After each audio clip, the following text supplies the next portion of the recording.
Hello everyone, this is Devleena welcoming you all to another iconic series of icons behind brands, Leaders Crossroad, where we are going to talk with some of the prominent and eminent figures of the industries. And I'm very happy to announce our guest for today, one of the most youngest so far in Icons Behind Brands platform, Miss Radhika Bajoria, who is the founder of Radically Yours. She's one of the top 20 LinkedIn influencers in the country with more than 189,000 followers in her LinkedIn profile. She was recognized as one of the top 25 most influential women leaders of Mumbai in 2021 by World Women Leadership, and being a TEDx speaker at the age of 21, she still thinks that this is just a beginning. So, a warm welcome to you, Radhika, to Icons Behind Brands. Thanks a lot for that lovely introduction and summarizing my life achievements so far. Although you correctly said that it's just the beginning of a beginning. The same right now as well, although it's just been a year. I gave a TEDx talk and got this award. So I still feel there's a lot to be done, and it's my birthday in the next week. So I'm Oh, just, dreading that I'll be turning older by 1 year. So I okay. don't think that it's a lot, but thanks a lot for having me and giving me the stage to share the story. I'm so glad to have you, Radhika, here. At the age of 21, you have given a TEDx talk, and I have seen your achievements. You have done quite a lot at this stage, I mean, and this is an inspiration and a motivation to a lot of youngsters, not only youngsters, to all the professionals. There is lot, I want to talk. I have lot of questions in my mind. I will take everybody through your journey and background. So before we get into the actual conversation, our viewers would love to know about your journey and background so far. Yeah, sure. That actually takes me a lot of time to explain, but I'll cut it short, considering the attention span of viewers these days. So I Right. just started from a small town called Pachora. That's where I was born and brought up. I did my 10th till, I used to change a lot of colleges because it was a small town and education was very important. My family came from Bombay, especially my mother's side, so they were always keen on putting me into an English medium school, and finding that also was very difficult in that town. So till 7th grade I studied in a Hindi medium school where people wouldn't speak English, and even if you tried to speak with them in English, they would be like, why are you showing off? So it Mhm. was a disgrace rather to speak in English, unlike in cities where it's mandated to speak in that language. So I've seen that side of things as well. And then in 8th grade, some international school came into existence, thankfully not after my 10th, but 2 years to my 10th. So I Mhm. did my 10th till there, and my parents were telling me, why don't you continue 11th and 12th Bachora only, because we were going to be the first batch of their Okay. graduation with Okay. 11th and 12th. Although some of my friends, only 3 of them continued. I left the city to go to Nasik, where Okay. I did my 11th and 12th. It was only my mom and my sister that came along, and the rest of my family still lived in Pachora at that point in time. So it was a tough decision to make. We knew that for a change in lifestyle and career, that decision was very important. We came to Nasik, and in Nasik, I studied science. And how I did that is also a story. you Okay. know, you Would always love to have know. this Yeah. you always have this peer pressure around that you have to do commerce because that's how you get a secured job and a high paying job. What will you do in science? You'll just keep on Mhm. researching for years until you find a solution, and then Right. you'll find a calling. That time I didn't believe that, but now I see people who are studying biotechnology and science, how much struggle they have to do in life. Mhm. I was very adamant always on my own decisions because I knew what I want, and Mhm. science always intrigued me. I wanted to know how our body functions before getting to know how the world functions in Oh, commerce. that's a So, nice. yeah, so I sat though for at least a week, tried to understand commerce because everyone told me, and I thought that if 100 people are standing against, there must be something that they are vouching for. So I That's. gave their decision some weight Mhm. and carried on ahead. but I understood that it's just not the right place for me. I couldn't pay attention to what was being taught. Even the simplest of concepts I couldn't understand. So that's where I thought that it's just fine to go against the world sometimes and pursue what you love doing. And that's how I got into science. My 2 years were really amazing. Your post, I have gone through with your LinkedIn post, Radhika, and I must say these are well researched posts. Okay, so these are not Yeah, just random thoughts which you are posting. There are stats, there are lot of well researched facts are there in almost all your posts. So how did yeah, you manage to do that? You research all by your own, or how do you manage all the thoughts? And your posts are also very frequent. I mean, it's yeah, yeah, have a consistency, and that is how yeah. you are, right? So would love Yeah, that as well. yeah, so it takes a lot of time, you know. Initially, I used to take what about 3-4 hours to write a post. And today, also, if I don't know of any topic and I'm writing from scratch, it will take me at least 2.5 hours to first read about it and then write. So it's Okay. a really lengthy process, and you need to really love the subject that you're writing on. Otherwise, if you're just writing for the sake of it, you won't ever be able to pen a piece. And that's also one of the reasons why people just come and write their own individual stories on LinkedIn now. Nothing That's wrong true. in it. I'm just saying that's rather easier to put out because you know more about yourself. But to That's know right. about somebody else and then write about them, that's a more difficult task in my mind at least. Yes, because you So need yeah, to connect with that subject as well, and that is yeah. audience also connects with you. Correct. So that's what I do. You know, I research on the same topic from different sources. I read as much as possible to show different sides of the same article to my audience. So it's a very difficult game. It takes a lot of energy. And on some days when I'm just dead tired, I don't write a post because for me, quality is very important than consistency or quantity. So Right. my friends tell me that you must have you lost this brand collaboration because you didn't post one post the other day and they couldn't see any activity on your feed. I'm like, okay, that doesn't define me, you know. I love writing because I love it, not because the brands want me to write. So I won't write just because I need to show some activity on my feed for them to see. So it's very personal for me, LinkedIn. You know, many people have asked me that do you do it because somebody else tells you to, or they give you the stories? But that's not the case. I really do it because I personally enjoy it. What is the thought process behind, I need to start in LinkedIn, I need to build my brand in LinkedIn rather than Instagram, breaking the clutter, and how that got started in you, the seeding part. Yeah. No, that was never the thought actually. I never did something because others wanted me to or because others were doing something. That never affected me. I was doing it for myself. So Okay. till date, it doesn't affect me if my friends tell me to grow on Instagram as well, or they tell me why are you only on LinkedIn. You know, I recently also joined Instagram because I loved shooting the Okay. real video. So I shoot that as well. But all of that is to my discretion. I never do anything just because I am feeling left out Okay. from that arena, or just because here there is a buzz, so I also need to go and join. I only go when I feel I can contribute and I have that ability and potential and time to be able to do it. So that is how I just joined LinkedIn. You know, nobody really told me, thankfully, there was no such pressure because I can So, understand youngsters tend to think otherwise in the right. friend circle. So But I I would always had like to. limited friend circle only, so never influenced. So here I would really like to highlight this point to all my young viewers and listeners here, all the youngsters, because we have a huge viewers from the B schools and the youngsters, that see here, if you really love it and if you're doing it for yourself, this is the key to go a long way. So I have read about ikigai, and the concept about something which you love, and that could become your profession as well, and you're contributing to the world.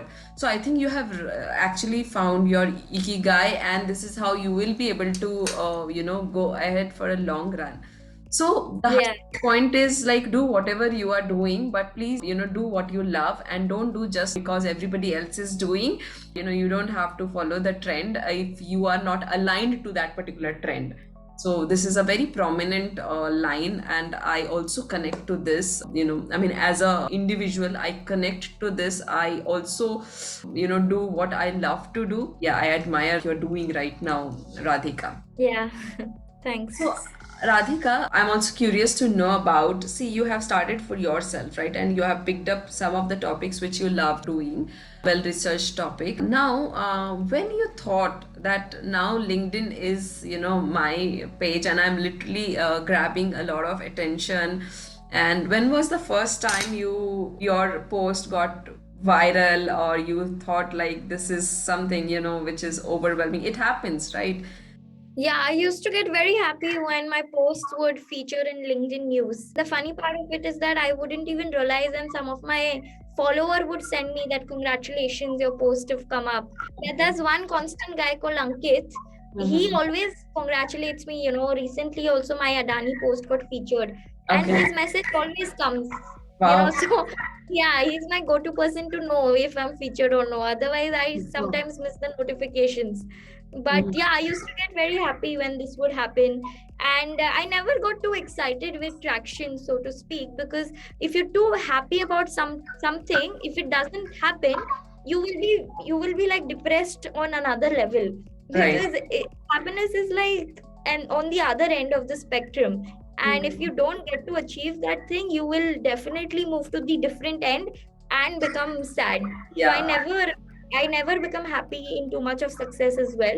No, neither do I get sad in bad traction or bad comments. I'm always balanced. I really take people's perspective with a lot of courage, and I think that what they're saying must also be rational, because nobody is crazy to just write anything that comes to their Yes. mind. And LinkedIn is, of course, a different platform from Instagram or Facebook. So That's right. nobody come and comment unless they have a view. So respect their view, and it's okay if you don't agree. You don't have to, have an agreement with everyone and everything what they say. Yeah. So I've That's true. always been very fortunate that I have this thinking and mindset which keeps me sane. See, we get overwhelmed when we have a lot of tractions, and our one post, are getting viral, and the next would be, see, the tractions could be, up and down. So how do you manage that overwhelmingness? You get excited, and when you get excited, sometimes your performance might get affected. So how do you manage Yeah. feeling? So I think this is how it is. It is just moderate. I mean, yeah, your one post got viral, but at the same time, you come back to zero when you start working on the next write up or blog or whatever is your next project. And that is how you start from zero, and that overwhelmingness. See, being happy is fine. That you are doing for your happiness, your satisfaction, but that should not affect your next work. So I feel that's a great point to add here. Radhika, also, I have something going on in my mind. See, I see a lot of great influencers in LinkedIn, and also many people who have not got that many followers, but their post and their quality is really very nice. Okay, they might have not got the attention from very so many people. Do you have any suggestion, tips, or any hacks where it's easy to reach out to your target audience? Is there any tips for your LinkedIn audience? So I'll be honest with you here. See, if I had to give some tips to people, I would have opened an agency for myself, which many people told me to when I was, getting followers. And so many people do that, they call themselves LinkedIn experts, which is not a bad thing. Of course, they might know some things which I don't, of course, but I never thought that we should be giving tips to people, because you kind of restrict them, when you tell a child, when a parent tells a child that eat this way only, you're restricting their creativity. They could have done different other ways to, feed themselves with the food or whatever is kept ahead. But when Mhm. you of course when people start up, it's good to take views and ideas from different people, learn from them. But giving tips or telling them that this is the right way, this is not the right way, I think it just restricts the creativity. I never took it for myself, and that's why it's my view. My suggestion would be that follow a niche that you would love reading about, because if you love reading about something, you will definitely love writing about it. There's no two doubts you know, That's right. and something that you can speak on in, public. So make use of whatever you're reading. It shouldn't be like you just read for the sake of it and for just writing, but Mm-hmm. read a topic that you can also converse about. It just Okay. makes you more smarter, and just it just helps you converse with people, do networking better, because a Mm-hmm. man is a social animal, not a social That's media right. animal. And this is the I really perception that like many that. people are Yeah, I getting really like wrong these that. days. Yeah. Yeah. They're just getting convoluted towards social media, and they're forgetting about the real world. So to keep Mm-hmm. yourself in the real world, also do something that will keep you engaged on both the ends. So Mm-hmm. that's my only advice, that be balanced in whatever you do. Don't get too overwhelmed also, like you said, Mm-hmm. because once the post performs good, of course anyone would get happy, but That's right. what if it doesn't? That shouldn't stop you, right? You should just keep on trying, and even Yeah. if it doesn't happen for the next 1 year, it's absolutely fine, unless it's your job and it's your bread and butter and you really have to make it Right. work. So And I that's think the that is the key, I mean, every yeah, day is not a rosy day. Most of the days are when you have to, show up every day, even if it is not showing result, your persistence is going to take you somewhere at that point. So right now, yeah, at this kind of interviews, we always talk about the success and all the rosy days, whenever like you have got the 100 likes, 500 likes, and so many followers. I would also want to know about the testing times when you doubt on yourself, you doubt on your decisions, because these are all new decisions. Okay, so you don't yeah, have somebody to show it, because these are not traditional decisions. You have your own calling, and you are following your own path, right? So we doubt on ourselves. So how do you manage yourself on those days, and do you also write on those days, and what motivates you? What is your driving force? so to answer the first part of your question, I only doubt myself when the closer circle in my life tells me that I'm not doing it the right way.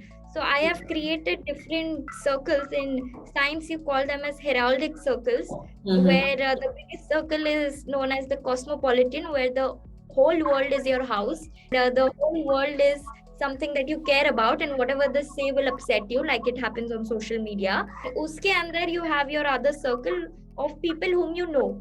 They Mm-hmm. could be acquaintances, friends, family, whosoever. And then uske andar is the main circle where you keep only those people whose sayings will affect you. Uske bahar jo bhi hai, you just don't care about what they say, because you know that only these many people matter to you in life.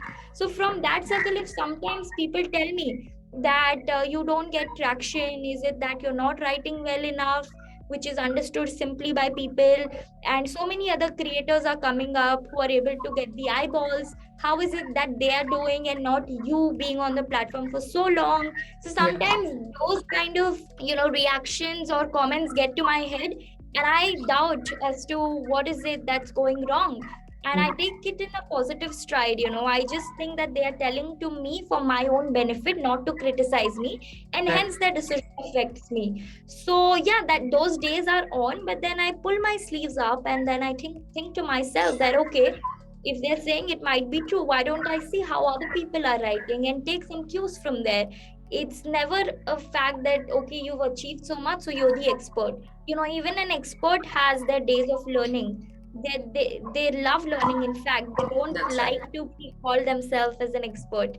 Very So true. I do look at other people's content as well. I try to see what is working on the platform now, what was working earlier, how I can build more engagement in terms of people reading my content, not about likes or comments, but views, because that's how you understand, right? Who's reading, who's not.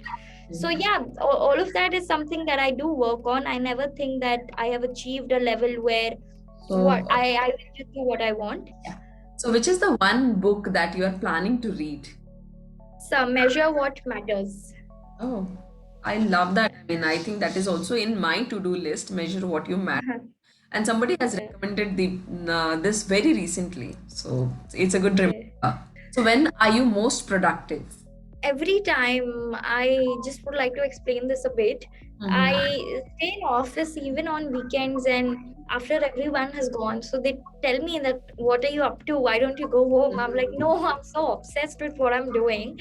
Who has been the greatest influence to you? I think social media in general, it Uh-huh. just been Okay. it plays around in my mind. I'm always intrigued to see how people grow on social media. Okay. What does it take for them to be there, build a channel, and Mhm. maybe just with one video get so many followers? What Mhm. makes people follow each other? It just Mm. intrigues me a lot. To So understand the I would say psychology that I'm behind. influenced by a lot of influencers on social media. Wow, that's nice. Yeah. What is the first thing you notice about someone when you meet them? Their eyes, it just reflects a lot of depth. So, if you had to live in another country, which country would it be and why? I I don't like to define places by geographical boundaries. For me Mhm. everything is one, and that is what universe is. I mean, if you look at the definition of universe, it's one. It's not Wow, like different portions or areas. I don't I know, just really love that. us as humans have divided the world into different parts and countries. But I feel wherever I am, I just should be happy. I don't want to say that, okay, I'll only be in Greece because that's where I get happy and that's where I would want to live. Because the more desires you have, the more happiness or goodness you're killing inside you. So it's better to be happy in wherever you are. So I was just going to answer, if there is a country called mind, I would want to live there because Super. it's only in my mind I would want to live because that is what I can control, and it is in my Right. hands, nothing else. Right. So I think that's a very mature way of thinking, that this is all one and we all have divided. So I think it's all in our mind which country I am into, and I'm just happy wherever I am. So Yeah. I love that mature thought. So when are you most inspired? One more. I think I am when I hear some motivational talk, just like Mhm. any other human being. Whenever you hear somebody speak some motivational words, you also think that, okay, Mhm. wow, this is That what can also happen in my life. So, whenever I am maybe low on energy, I go onto YouTube, look after some motivational TEDx talks or speeches, and then just the way people speak, their energy, it just comes into you. It's like that's true. transfer of soul. That's true. So yeah, that is where I get the most inspiration from. Super. So what is the best compliment you have ever received? When people tell me that I'm very articulated, because I think I am not. So Okay. when you receive some unexpected, surprising compliments, that is what makes it the best. So, what is the advice you would give to your younger self? You're still young, but a little Yeah. self. Just that advice that I should have started earlier. It just makes me regret that why didn't I do all of this at 16 or 15? But I don't regret what I did at that point in time, just that I should have also done this, is what I think. So I really enjoyed the conversation, Radhika, and I admire the way you think, and I really admire the maturity which you have gathered with experience and with with the conversation with others, and which is going to inspire a lot of people, not just the youngsters, but a lot of people who are following you, who are going to view this, is going to influence a lot of people here. And that was the reason I really wanted you to be here in Icons Behind Brands platform. And thank you for being here and sharing all your thoughts with us. Thanks so much for having me. I hope people are not very much influenced also with what I say, that they change themselves. So I hope they only take my suggestions and improve In a right already on way. what they have. Yeah, and not choose something very different which they don't even like doing just because I'm doing. Yeah, So that is one we have thing talked a that, lot about something which you love and which is aligned to what you are as a human being. Don't do something which you are not. So I yeah. they should pick what is right and what they love. And yeah, it is my advice to all my viewers and listeners. Please listen to your heart. See what you are aligned to, what you really loved, and how you can give back to this world through what you love. So I think that is the key, and be consistent, be persistent on what you're doing, and that this is how it is going to be. And Radhika, I wish you all the very best for your venture and for what you are doing, and I see a great future for you. and all the very best for that. And Thanks a lot. keep inspiring. Thanks.